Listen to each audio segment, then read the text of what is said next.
Welcome to the details. Let's start with power. The opposition NDC is demanding the immediate dissolution of the MEDA and ECG boards. The party also wants a forensic audit of the account of the power distribution services. The government, in a letter dated October 18, 2019, informed the Millennium Challenge Corporation of its intention to terminate the concession agreement. We'll hear from them shortly, but here is a wrap of how we got here in the first place.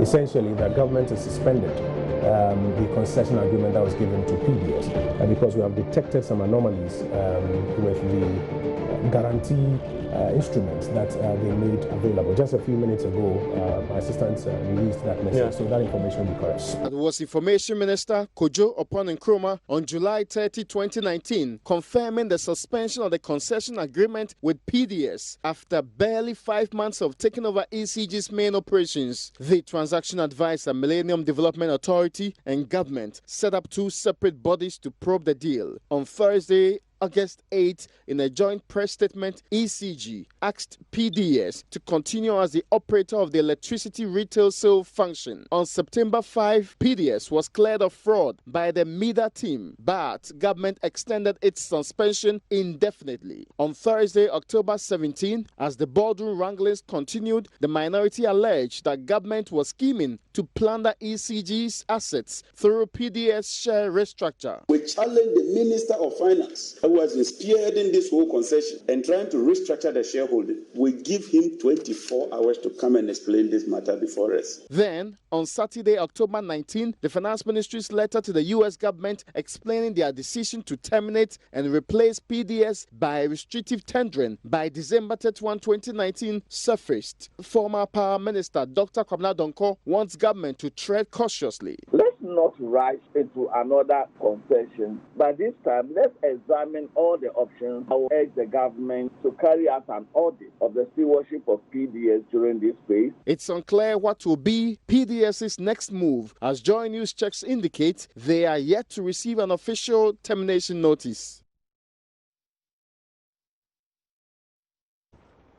That is a report filed by Raymond Akwad. Gives you an idea how far we have come and actually how we got here in the first place. Well, government is suggesting the use of a restrictive tendering process to select a new private company to take over ECG. The NDC, however, says the government cannot be trusted to supervise the process. General Secretary Johnson Asiedu Nketia has been addressing a news conference a couple of hours ago. A government that cannot be trusted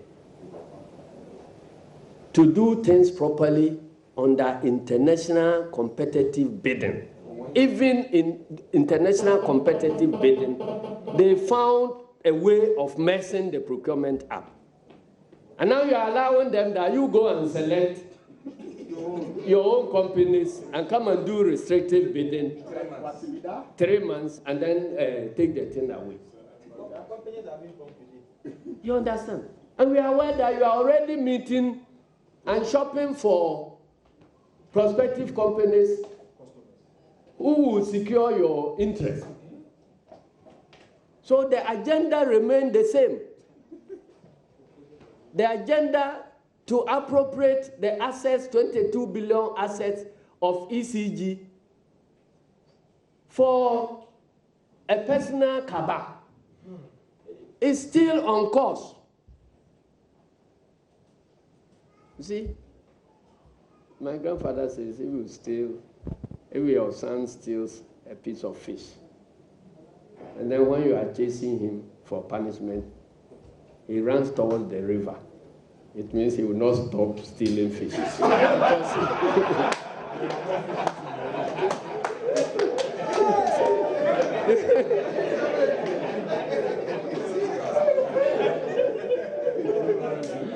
See? Who doesn't know how the Akufo-Addo government in recent times abused the procurement law through illegal sole sourcing and restrictive tendering transactions, leading to several corruption scandals, such as Senior Minister Osafo Manfo's $1 million crow scandal, the PPA scandal, the NYA scandal, just to mention a few. In fact, we are told that another sole sourcing scandal is brewing at the Electoral Commission. In fact, and these are all sole sourcing. So that is our record of sole sourcing. Johnson Asiedu Nketia is the General Secretary of the opposition NDC. Well, he also wants the prosecution of persons who he says failed to do due diligence to avoid this scandal. We demand an immediate forensic audit of the accounts of PDS by an internationally reputable audit firm. And I'm saying internationally reputable audit firm. We are not referring to the MPP type of forensic audit, where they put their party members, some of them living outside, to form shell companies and give them audit assignment and pay them free money. That is not what we are looking for. We are looking for proper and internationally reputable audit firm.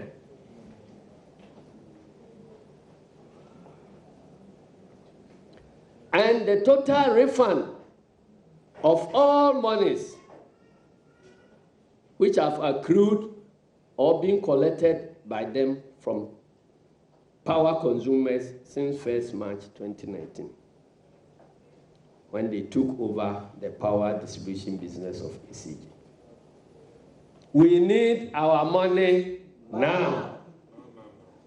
We need our money now. We need our money now. We also demand the immediate resignation or dismissal of the Minister of Finance, Ken Ufuriata, the Minister of Energy, Peter Amewu, and the prosecution of all officials who played a role in this stinking scandal for the offense of willfully causing financial loss to the state, among others. Johnson Asiedu Nketia there. So what do you think about this particular story? Send us a message on our WhatsApp platform. You could also send us a text message on 0540109009. That's 0540109009. Well, member of the coalition of stakeholders of electricity contract arrangement, Kwame Jantua, is asking the government to use an open tender method to select new private partners. He spoke on the Super Morning Show. Looking at the time scale, if we say we've terminated PDS, does that mean that we've eradicated everything they have? Because we should know that the systems that are running our meters, the systems that are running the things that PDS was supposed to handle, the software is still PDS. So who is going to handle that? Is it ECG? And if it's ECG, are they familiar with these systems? Is any member of PDS still going to be around to help run it? If they are, who's going to pay them? So all these questions need to be answered. But yet again, the time scale we've given to 31st December, I think government should go back to MCC and try and negotiate a longer period so that we can do this thing properly. That's why they're speaking to Daniel Dazi earlier on the Super Morning Show. Also, the Institute of Energy Security in a statement is concerned about the restrictive tender process. It says the process promotes corruption and cronyism, kills transparency, leads to the high cost of service arrangement, and does not provide value for money, and does not, in the long run, give wider alternatives to choose the best company to perform. As you know, the Finance Minister, in a letter to the MCC, stated that the government will expedite action on replacing PDS by using a restrictive tendering. Well, the Energy Ministry, however, says it is acting cautiously. But further reviews, the MCC is not in support of the suggestion from government that the agreement be terminated. Nana Damwa is Director of Communication for the Energy Ministry. We all need to also understand that this decision to terminate this, this agreement does not sit very well with all the stakeholders involved. And we may be penalized as a country. It does not? It doesn't sit well with everybody.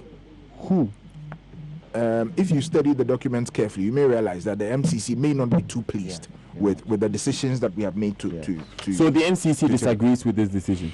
Well, so far as we know, they are not very pleased with the decision.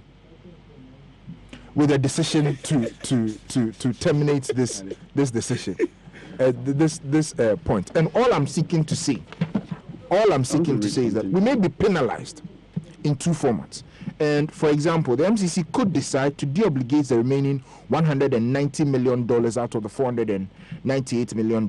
It could also announce that Ghana is no longer eligible for the regional compact because of the so-called failure. At that stage, if they have deobligated the $190 million, they could say that we are no longer eligible for Compact 3.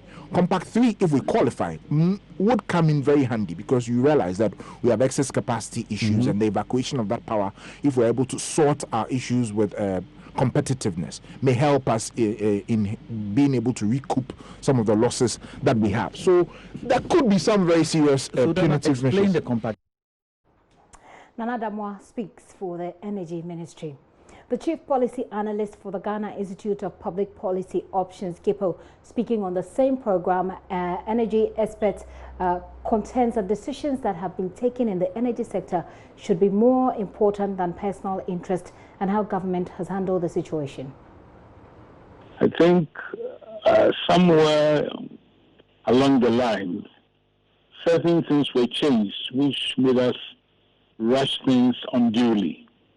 The injection of the change from a 20% local interest to 51%, which effectively drove away the interest of many of the people who were interested in the whole process. And having been bitten by making so much haste, I do not think we should go along so much, doing things in so much haste.